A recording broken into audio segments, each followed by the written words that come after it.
Hello दोस्तों, welcome back to my channel tricks and tutorial. दोस्तों, जैसा कि हमने अपने पिछले वीडियो के अंदर फ्लिपकार्ट सेलर सेंटर के होम पेज की फुल डिटेल्स के बारे में जाना था। आज के हमारे वीडियो में मैं आपको फ्लिपकार्ट के मैनेज प्रोफाइल का जो सेक्शन है उसके बारे में बताऊंगा। तो फ्लिपकार्ट के मैनेज प्रोफाइल सेक्शन के अंदर जाने के लिए हमें अपना जो ब्रांड का नेम है उस पर क्लिक करना है और मैनेज प्रोफाइल पर क्लिक कर देना है। ठीक है, तो जैसे ही आप क्लिक करोगे तो आपको मैनेज प्रोफाइल का जो पेज है वो हमारा ओपन हो जाएगा, जो लगभग इस तरीके से आपका खुलेगा, जिसके अंदर आप देख सकते हैं हमें कुछ ऑप्शन देखने को मिल रहे हैं। Accounts, account manager, bank detail, business detail, setting, calendar, manage users, manage partners, manage sessions, developer access. तो ये सभी जो ऑप्शंस है वो बहुत ही इम्पोर्टेंट है और बहुत ही काम के हैं। हर जो सेलर है उनको इनके बारे में पता होना चाहिए कि यहाँ से क्या होता है और कौन सी सेटिंग हम यहाँ से कर सकते हैं। ठीक है, तो सबसे पहले हम अपने जो अकाउंट है उस पर क्लिक करते हैं, व्यू पे क्लिक करते हैं और देखते हैं इसके अंदर क्या क्या ऑप्शन है। तो जो अकाउंट है, अकाउंट के अंदर आपको कुछ इन्फॉर्मेशन देखने को मिलती है, जैसे डिस्प्ले इन्फॉर्मेशन। यहाँ पर जो है आपका ब्रांड का नेम और ब्रांड के बारे में एक बिज़नेस की जो डिस्क्रिप्शन होती है वो यहाँ पे लिखी हुई होती है। इसके अंदर एडिट पे क्लिक करके आप जो है अपने ब्रांड का नेम और आपके ब्रांड की डिस्क्रिप्शन, बिज़नेस की डिस्क्रिप्शन वगैरह जो है वो अपडेट कर सकते हैं, जो कि फ़्लिपकार्ट की वेबसाइट पर आप देख सकते हैं इस तरीके से हमारा शो करता है। तो ये था हमारा जो है डिस्प्ले इन्फॉर्मेशन। अगला आता है हमारा पिकअप एड्रेस। पिकअप एड्रेस के अंदर आपके जो फर्म है उसका एड्रेस, पिन कोड और आपकी जो सिटी, जिस सिटी से आप वर्क कर रहे हो उसकी डिटेल होती है। पिकअप एड्रेस हम यहाँ से चेंज नहीं कर सकते हैं। पिकअप एड्रेस अगर आपको चेंज करना है तो आपको सप्लायर सपोर्ट में जाके एक टिकट रेस करनी होगी, वहाँ से आप पिकअप एड्रेस को जो है अपडेट कर सकते हैं। यहाँ पर जो आपका करंटली जो रजिस्टर्ड एड्रेस होता है वो डिटेल यहाँ पे शो करती है। उसके बाद अगली आती है हमारी लॉगिन डिटेल्स। लॉगिन डिटेल्स के अंदर आपका डिस्प्ले नेम, मोबाइल नंबर और ईमेल आईडी और पासवर्ड की जो डिटेल्स है वो यहाँ पे शो करती है। अगर आपको अपना पासवर्ड चेंज करना है तो आप चेंज पासवर्ड पे क्लिक करके आप यहाँ से पासवर्ड चेंज कर सकते हो। आती है हमारी कॉन्टैक्ट डिटेल्स। कॉन्टैक्ट डिटेल्स के अंदर भी आपका नेम, मोबाइल नंबर, आपकी ईमेल आईडी और preferred time slot for calls, जो ये ऑप्शन यहाँ पे देखने को मिलता है। उसके अलावा प्रीफर्ड लैंग्वेज, ये 5 ऑप्शन आपको देखने को मिलते हैं। तो यहाँ पर एडिट पे क्लिक करने से आप अपना नेम, आपकी email ID, registered mobile number और प्रीफर्ड टाइम स्लॉट जो भी आप चाहो, जैसे मान लीजिए आप 10 बजे से मॉर्निंग से जहाँ पे इनके कॉल आना स्टार्ट हो जाते हैं, आप चाहते हो कि आपका जो कॉल है वो 12 बजे से जो 4, 5, 6 बजे तक ही आए, तो आप यहाँ से टाइम सेलेक्ट कर सकते हो। प्रीफर्ड लैंग्वेज के अंदर भी आप इंग्लिश या हिंदी सेलेक्ट कर सकते हो और जो भी डिटेल्स है वो यहाँ पे इस तरीके से फिल कर सकते हो। ठीक है, तो उसके बाद अगला आता है हमारा टू स्टेप लॉगिन। तो ये जो टू स्टेप लॉगिन है वो हमारे अकाउंट को सिक्योर करने के लिए काम में आता है। बट इसमें क्या होता है, अगर आप बाय डिफ़ॉल्टली अगर सिर्फ मोबाइल के अंदर यूज़ करते हो तो जब भी आप अपने अकाउंट को लॉगिन करोगे तब आपको ओटीपी की ज़रूरत पड़ेगी। बट अगर आप चाहते हो कि ब्राउज़र पे भी अगर आप लॉगिन करो तो आपको मोबाइल नंबर पे ओटीपी आए, तो उसके लिए आपको यहाँ पे टू स्टेप लॉगिन के चेकबॉक्स पे क्लिक कर देना है। यहाँ पे आपको क्लिक कर देने से यहाँ से क्या होगा, आपको एक ओटीपी आएगा और ओटीपी आने के बाद में ये सेटिंग इनेबल हो जाएगी। ये सेटिंग इनेबल होने के बाद में जब भी आप कहीं पर भी किसी ब्राउज़र पे, मोबाइल पे तो वैसे भी अगर आप करोगे तो लॉगिन ओटीपी आएगा ही। बट अगर ये सेटिंग अगर आप ओपन कर देते हो तो इस सेटिंग ओपन करने के बाद में आपके ब्राउज़र पे भी अगर कोई लॉगिन करेगा या आप लॉगिन करोगे तो आपको ओटीपी डालना होगा। ठीक है, उसके बाद में आता है डिलीट अकाउंट। तो यहाँ पर से जो है आप अपने अकाउंट को डिलीट कर सकते हो। अगर आप अपने फ्लिपकार्ट सेलर सेंटर पर आप काम करना बंद कर रहे हो या फिर आप काम करना नहीं चाहते हो तो आप यहाँ से क्लिक करके आप डिलीट अकाउंट कर सकते हो। बट उसकी कुछ 2 शर्त होती है। आपका कोई पेंडिंग सेटलमेंट नहीं होना चाहिए और आपकी कोई भी पेंडिंग ऑर्डर्स यानी रिटर्न्स या फॉरवर्ड के कोई भी रिटर्न जो ऑर्डर्स है वो बाकी है या नहीं होने चाहिए, जब भी आपका अकाउंट डिलीट होगा, अदरवाइज़ आपका अकाउंट डिलीट नहीं होगा। ठीक है, तो ये तो था हमारा अकाउंट वाला। तो उसके बाद में हम वापस मैनेज प्रोफाइल पे जाते हैं और उसके बाद में आते हैं हम अकाउंट मैनेजर। तो इस पे भी व्यू पे क्लिक कर देंगे तो क्या होता है, जब हम सिल्वर या गोल्ड सेलर के अंदर पहुंच जाते हैं तो हमारे को फ्लिपकार्ट की तरफ से अकाउंट मैनेजर जो है डिफ़ाइन किया जाता है। तो उस अकाउंट मैनेजर की जो डिटेल्स है वो आपको यहाँ पे देखने को मिलती है। यहाँ पर उस अकाउंट मैनेजर का नेम, उसका मोबाइल नंबर, उसकी ईमेल आईडी, ये तीनों चीज़ें आपको मिल जाएगी। ठीक है, फिर वापस हम मैनेज प्रोफाइल में जाएंगे अब अगला आता है हमारा बैंक डिटेल्स। तो बैंक डिटेल्स में हम जैसे ही क्लिक करते हैं तो यहाँ पे आपको देखने को मिलता है, यहाँ पे हमें बैंक डिटेल्स है, वो जो भी अकाउंट आपका रजिस्टर्ड है फ्लिपकार्ट के अंदर, वो उस वक्त बैंक के अकाउंट की डिटेल्स आपको यहाँ पे देखने को मिल जाएगी। अगर आप एडिट पे क्लिक करते हो तो यहाँ पर आप अपना अकाउंट जो है वो चेंज कर सकते हो।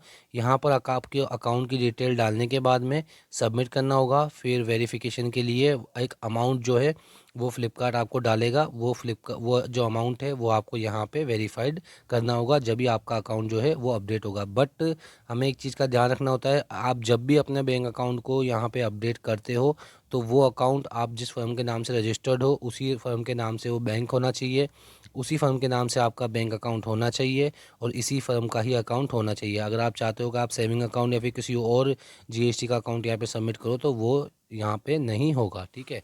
तो जब भी आपको अपना बैंक अकाउंट अपडेट करना है तो ये चीज़ का ध्यान रखना है कि जिस जीएसटी के नाम से आपका जो रजिस्टर्ड है उसी जीएसटी का आपको बैंक अकाउंट यहाँ पे, उसी फर्म के नाम का बैंक अकाउंट आपको यहाँ पे ऐड करना है, ठीक है। उसके बाद आता है यहाँ पे क्लेम एलडीसी और टीडीएस का अंडर। जो अगर आपने टीडीएस के लिए और एलडीसी क्लेम करने के लिए सर्टिफिकेट ले रखा है, रजिस्टर्ड करवा रखा है, तो उसकी डिटेल आपको यहाँ पे सबमिट करनी होती है, जिससे कि आप टीडीएस और एलडीसी को जो है क्लेम कर सकें। वापस हम मैनेज प्रोफाइल में जाएंगे और फिर है बिज़नेस डिटेल, इस पर क्लिक करेंगे। बिज़नेस डिटेल के अंदर आपकी जो बिज़नेस का नेम है, आपकी जीएसटी, आपके रजिस्टर्ड बिजनेस का एड्रेस वगैरह जो भी है वो यहाँ पे शो कर जाएगा। तो यहाँ पे जाके आप का जो सिग्नेचर है वो भी डन है, यहाँ पे लिखा गया है बिज़नेस का टाइप का है, किस टाइप का है, आपका पैन कार्ड वगैरह ये सब डिटेल्स यहाँ पे शो कर जाएगी। अगर आप यहाँ पे एडिट पे क्लिक करते हो तो यहाँ पे आपको सिर्फ डिटेल शो करेगी, यहाँ पर आप सिग्नेचर आपके जो है वो चेंज कर सकते हो, ठीक है। उसके अलावा आप अपने बिज़नेस का नेम और जीएसटी जो है आप चेंज यहाँ पे नहीं कर सकते हो। बैंक डिटेल के लिए इन्होंने स्पेसिफाई अलग से दे ही दिया है, जिसके बारे में हम देख चुके हैं। तो यहाँ का जो अब ये ऑप्शन है वो किसी काम का है नहीं, तो बैंक डिटेल का इन्होंने अलग से ऑप्शन दिया हुआ है। ये वाला जो बैंक डिटेल का ऑप्शन है वो यही डिटेल्स है, ठीक है। उसके बाद होता है सेटिंग। ये जो सेटिंग वाला जो ऑप्शन है गाइज, ये बहुत ही काम की चीज़ है, इसके बारे में हमें बिल्कुल पता होना चाहिए, क्योंकि यहाँ से कुछ ऐसी सेटिंग्स होती है जो हमारे फ्लिपकार्ट सेलर अकाउंट के लिए बहुत ही यूज़फुल होती है। तो सबसे पहले है प्रिंटर सेटिंग। तो जब हम स्मार्ट फुलफिलमेंट के लिए अप्लाई करते हैं और हमारा स्मार्ट फुलफिलमेंट इनेबल हो जाता है तो यहाँ पर आप स्मार्ट जो प्रिंटर सेटिंग है उसको इनेबल कर सकते हैं। आप अपना जो भी थर्मल प्रिंटर है वो यहाँ पे ऐड कर सकते हैं। तो उससे क्या होगा, आप जब भी आप अपने ऑर्डर प्रोसेस करोगे तो आप डायरेक्ट फ्लिपकार्ट सेलर अकाउंट से ही अपने लेबल्स को प्रिंट दे सकते हो। तो ये होता है प्रिंटर सेटिंग। फिर ये है एफ अश्योर सेटिंग। हमेशा जब भी आप अगर आपने अपने जो फ्लिपकार्ट सेलर अकाउंट की सेटिंग्स के अंदर ये एफ अश्योर सेटिंग को चेकबॉक्स को राइट नहीं किया हुआ है तो अभी जाके आप इसको राइट कर लीजिए, क्योंकि ये जो सेटिंग है ये बहुत ही काम आती है। ये जो automatically added eligible listing F assure, जब भी आपकी जो लिस्टिंग है वो एफ अश्योर के लिए इलाइजिबल होती है तो उसके लिए आप देखते हो हमारे पास में एक नोटिफिकेशन आती है और वहाँ से हमको उनको इलाइजिबल करना होता है, ठीक है, ऐड करना होता है। बट अगर आप इस सेटिंग को चेकबॉक्स पे क्लिक कर देते हो तो आपके पास नोटिफिकेशन तो आएगी, बट आपकी जो भी लिस्टिंग्स है वो ऑटोमेटिकली एफ अश्योर्ड के अंदर ऐड हो जाएगी, यानी उसके ऊपर एफ अश्योर्ड का टैग आ जाएगा, ठीक है। तो उसके बाद है F B F invoice setting. तो ये जो है वो हमारे काम की सेटिंग नहीं है। F B F invoice setting क्या होती है, जब आपका जो टर्नओवर होता है वो 20 करोड़ से ऊपर होता है और आप जो आपका जो स्टॉक है वो आप फ्लिपकार्ट के वेयरहाउस के अंदर रखवाते हो और वहाँ से B2B की सेलिंग होती है, तो उसके लिए जो है इसकी इनवॉइस बनती है, तो वो हमारे काम की है नहीं, ठीक है। ठीक है, तो अगला है हमारा, हमने तो अभी हमने सेटिंग्स वगैरह है, सेटिंग्स को देख लिया है। अब अगला आता है हमारा कैलेंडर। ये भी बहुत इंपॉर्टेंट चीज़ है, ठीक है।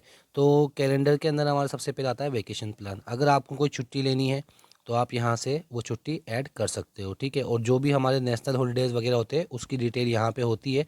अगर आप किसी नेशनल हॉलीडे के अंदर भी वर्क करते हो तो आप यहाँ से वो नेशनल हॉलीडे डिलीट कर सकते हो या फिर कोई भी हॉलीडे आप यहाँ से ऐड कर सकते हो। बट हमें इसके अंदर एक चीज़ का ध्यान रखना होता है, जब भी हमें कोई वैकेशन ऐड करना है तो उससे हमें 4 से 5 दिन पहले ही वैकेशन ऐड करना है, ताकि हमारा जो वैकेशन है वो सक्सेसफुली ऐड हो जाए। अगर आप चाहते हो कि भाई हैंड टू हैंड कर सके या फिर 1-2 दिन पहले करोगे तो आपका वैकेशन प्लान जो है वो ऐड नहीं होगा, आपकी छुट्टी ऐड नहीं होगी। इसलिए जब भी आप छुट्टी का प्लान करो तो 1 वीक पहले या फिर 5 से 7 दिन पहले आप अपने यहाँ पे अपडेट कर दीजिए। फिर आता है वर्किंग हावर्स। आप देख सकते हो हमने वर्किंग टाइम जो है 11 AM से 7 PM है। जब क्या होता है, आप देखते हो कि जब हम फ्लिपकार्ट पे अपने ऑर्डर प्रोसेस करते हैं तो हमें जो मार्क आरटीडी का जो टाइमिंग होता है वो 10 मॉर्निंग में 10 बजे का होता है। तो अगर आप चाहते हो कि वो टाइम 10 बजे ना हो के आपका 12 बजे का आए, तो उसके अंदर क्या होता है, आपको जो है यहाँ से अपना वर्किंग आवर है वो 11 बजे सेट करना होता है। अगर आप यहाँ से वर्किंग आवर 11 बजे सेट कर देते हो तो आपका जो मार्क आरटीडी का जो ऑप्शन है वो आपको मार्क आरटीडी का जो हमारा टाइमिंग है वो 12 बजे की हो जाएगी, यानी दोपहर के अंदर 12 बजे तक आप ऑर्डर प्रोसेस कर सकते हो। और उसके अलावा जो दोपहर के अंदर 12 बजे का जो ऑर्डर प्रोसेस होता है वो अगर कई बार आपके जो ब्रीचेस की वजह से अगर 2 से 3 बार अगर आपका अकाउंट टेम्प्रेरी ब्लॉक हो जाता है तो भी फ्लिपकार्ट जो है बाय डिफ़ॉल्ट ऑटोमेटिकली आपकी जो टाइमिंग है वो 12 बजे की कर देता है। ठीक है, तो एक तरीका तो था उस तरीके से, तो हमें अकाउंट तो ब्लॉक करवाना नहीं है। ठीक है, अगर आप चाहते हो कि डायरेक्टली आपका टाइम 12 बजे का हो जाए तो आप यहाँ से वर्किंग आवर्स के अंदर अपना टाइम यहाँ से ऐड कर सकते हो। उसके बाद अगला है हमारा वीकली ऑफ। तो वीकली ऑफ के अंदर अगर आप संडे का ऑफ रखते हो तो आप यहाँ से ऐड कर सकते हो, या फिर संडे के अलावा भी अगर कोई अदर डे का आप ऑफ रखते हो तो आप यहाँ से सेलेक्ट कर सकते हो आपको किस भी कौन से दिन का आपको जो है ऑफ रखना है। अगर आपको किसी भी दिन का ऑफ नहीं रखना है, आपको सातों संडे से लेकर Sunday Monday Tuesday Wednesday Thursday सातों दिन काम करना है आपको, तो आप नन पे सेलेक्ट कर सकते हो, तो आपको जो वीकली ऑफ है ये ऑफ हो जाएगा। ठीक है, जैसे हमने अपने वीकली ऑफ संडे सेलेक्ट कर रखा है। फिर अगला है हमारा मैनेज यूज़र्स। तो जो मैनेज यूज़र्स वाला जो पार्ट है ये आप देख सकते हो, यहाँ पे आप जैसे ओपन करोगे आपको ऐड न्यू यूज़र ओपन करने का ऑप्शन आ जाएगा। ठीक है, यहाँ से आप क्या कर सकते हो, आप कोई भी एक यूज़र है वो बना सकते हो ताकि वो आपका कोई भी आप यूज़र है उसको असाइन कर सकते हो ताकि आपका जो अकाउंट है वो आपके अलावा भी दूसरे लोग भी मैनेज कर सके। तो उसके लिए आपको ऐड न्यू यूज़र पे क्लिक करना है। उसके बाद में जो है सबसे पहले आता है रोल है, आपको रोल सेलेक्ट करना होगा कि भाई उस जो यूज़र का रोल क्या है, एडमिन है, ऑपरेशन मैनेजर, एडमिन सब कुछ कर लेगा। ठीक है, ऑपरेशन मैनेजर के अंदर लिस्टिंग्स वगैरह होता है, ये 2-3 कुछ काम है वही कर सकता है। कैटलॉग मैनेजर के अंदर सिर्फ वो कैटलॉग से रिलेटेड वर्क कर सकता है। प्रोडक्ट लिस्टिंग एड मैनेजर के अंदर वो प्रोडक्ट लिस्टिंग और एड्स वगैरह लगा सकता है। और एड पार्टनर के अंदर थर्ड पार्टी जो अगर आप सर्विस लेते हो तो वो थर्ड पार्टी सर्विस वाले को हम यहाँ पे ऐड कर सकते हैं। ठीक है, तो रोल हम सेलेक्ट कर लेंगे, उसके बाद उसका नाम डाल देंगे और उसका ईमेल आईडी डाल देंगे। तो गाइज़ ये जो ईमेल आईडी है वो हमें एकदम करेक्ट ईमेल आईडी जो सामने वाले की है वही डालनी होती है, क्योंकि जब भी आप किसी का जो है एक न्यू यूज़र डिफ़ाइन करते हो तो उस जो ईमेल आईडी आपने डाली है उस ईमेल आईडी पर एक मेल जाता है। उस मेल के पे क्लिक करने के बाद में वहाँ से उसका एक पासवर्ड क्रिएट करता है, जो कि जिसको भी यूज़र आप रोल करोगे उस यूज़र के पास में वो लिंक जाएगा, वो वहाँ से अपना पासवर्ड क्रिएट करेगा और वो अपनी ईमेल आईडी और पासवर्ड डाल के आपके अकाउंट में लॉगिन कर सकता है। ठीक है, आपको जो अपने हमारे जो आईडी पासवर्ड है वहाँ से उसको लॉगिन नहीं करना पड़ेगा, वो यहाँ से डायरेक्ट लॉगिन कर सकता है। ठीक है, फ़ोन नंबर वगैरह यहाँ से ऐड करके आप जो भी है हम यहाँ से नया यूज़र ऐड कर सकते हैं। फिर है मैनेज पार्टनर्स। मैनेज पार्टनर्स का जो ऑप्शन होता है वो जो होता है हमारे सिर्फ जो थर्ड पार्टी हम सर्विस लेते हैं उसके लिए होता है। तो थर्ड पार्टी सर्विस वगैरह मोस्टली ज़्यादातर सेलर्स वगैरह लेते नहीं है, तो थर्ड पार्टी सर्विस अगर हम कुछ लेते हैं तो उसके लिए हम यहाँ से मैनेज पार्टनर्स का ऑप्शन आता है। फिर आता है मैनेज सेशन। तो गाइस ये जो देखते हैं मैनेज सेशन का ऑप्शन है, तो मैनेज सेशन का जो ऑप्शन है वो बहुत ही यूज़फुल होता है। कई बार क्या होता है कि आपको कुछ डर हमको रहता है कि हमने किसी को पासवर्ड दिए हुए होते हैं या फिर कोई लॉगिन कर रखा होता है हमारे अकाउंट को, तो यहाँ से जाके आप चेक कर सकते हो कि आपका जो अकाउंट है वो कितने डिवाइस के अंदर लॉगिन है और आप डायरेक्ट यहाँ से लॉग आउट भी कर सकते हो। जैसे आप देख सकते हो कि मेरे यहाँ पर 3 जो है वो लॉगिन हो रखे हैं इस वक्त करंट सेशन के अंदर। अभी जो मैंने मोबाइल के अंदर लॉगिन कर रखा है वो शो कर रहा है। उसके अलावा ये जिसका अकाउंट है उसका लॉगिन शो कर रहा है और तीसरा मेरा पीसी के अंदर मेरे जो है ये लॉगिन शो कर रहा है। तो मैं चाहूँ तो यहाँ से डायरेक्ट लॉग आउट सेशन कर सकता हूँ।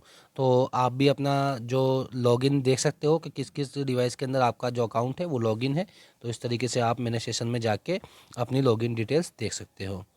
फिर अगला आता है हमारा डेवलपर एक्सेस, जो कि डेवलपर एक्सेस हमारे किसी काम का नहीं है, क्योंकि ये जो होता है वो फ्लिपकार्ट के बैकएंड के काम की चीज़ है। तो इसके अंदर हमारा ऐसा कोई रोल होता नहीं है, ये भी थर्ड पार्टी है का और फ्लिपकार्ट के डायरेक्ट डेवलपर का मैनेजमेंट का ऑप्शन होता है। इसके अंदर ई बुक का जो है थर्ड पार्टी अभी आप देख सकते हो सेलर एक्सेस, सेल्फ एक्सेस के अंदर हमारे कुछ ऐड है नहीं है और थर्ड पार्टी के एक्सेस के अंदर हमारा कुछ ऐड नहीं है, तो ये भी हमारे इतने काम की चीज़ है नहीं।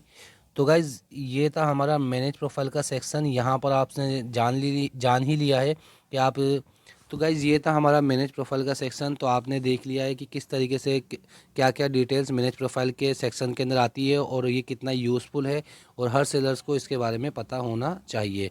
तो गाइज़ अगर आपको वीडियो पसंद आई हो तो वीडियो को लाइक और चैनल को सब्सक्राइब करना ना भूलिएगा। हम इसी तरीके से ई कॉमर्स से रिलेटेड वीडियोस लाते रहते हैं।